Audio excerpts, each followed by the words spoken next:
Saya dulu ngaji dengan guru-guru saya. Guru-guru saya itu dua kutub. Ada yang mementingkan sanad, ada yang mementingkan kamu paham. Kalau kita kan sekarang nih banyak cari ijazah. Ya, saya dapat ijazah ini, ijazah ini. Guru saya ada satu tuh, nggak penting ijazah. Yang penting ilmu. Nah, saya kemudian memahami kan bahwa tidak semua orang ketika mengajarkan itu harus punya ijazah, sanad bertemu kan. Bisa jadi saya membaca satu buku, Allah kasih keistimewaan kepada saya dengan ilmu alat yang cukup, nahwu sorof yang baik, balaghah yang bagus, kemudian pengalaman saya berinteraksi dengan fikih dan usul fikih, kemudian saya bisa melahirkan satu karya misalnya, yang itu boleh jadi saya tidak punya sanad ke atas. Kan tidak ada larangan Habib Isa. Apa Habib Isa tidak boleh membaca kitab Fathul Bari? Kalau Habib tidak memiliki ijazah yang muttasil kepada Imam Ibnu Hajar, la yaqul bihi ahad, nggak ada orang berpandangan seperti itu. Tapi ada keutamaan tersendiri. Pasti. Loh, kenapa? Nah, ini harus dijaga dua nih, Habib ya. Saya setiap ada orang besar, alim, itu saya membutuhkan waktu untuk datang berjabat tangan. Boleh jadi secara keilmuan saya sudah mendapatkan dari yang lain. Tapi ketika saya mencium tangan Habib Umar misalnya, berarti saya pernah mencium tangan yang pernah mencium tangan, tangan yang pernah mencium tangan sampai Nabi Muhammad SAW.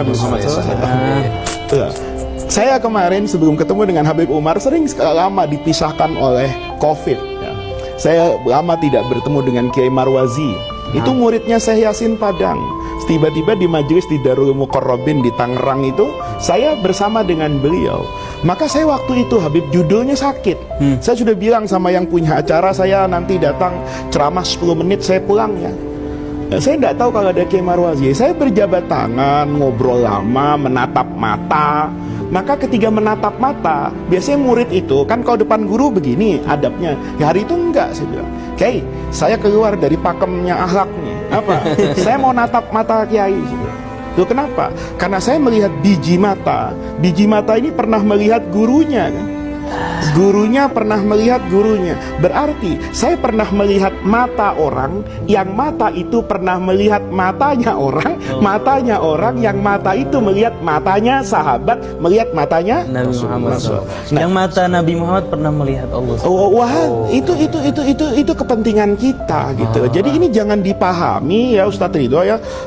Ini di Indonesia kita udah punya kok ilmu yang cukup. Untuk apa ngaji dengan ulama lain? Oh iya, boleh jadi saya pernah membaca Quran, tapi sanad guru saya itu mungkin sampainya kepada Sayyidina Utsman bin Affan. Mungkin dia baca fikihnya itu sanadnya dari Abdullah ibni Umar kepada Umar bin Khattab radhiyallahu anhuma. Boleh jadi ketika saya dapat dari kiai yang ini nyambungnya sama Ubay bin Ka'ab an Rasulillah.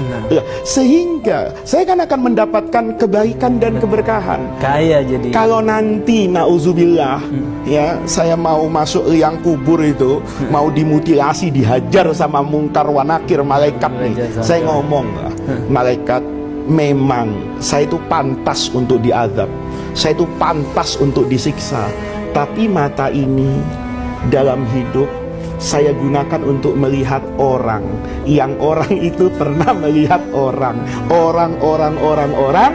ujungnya Rasulullah.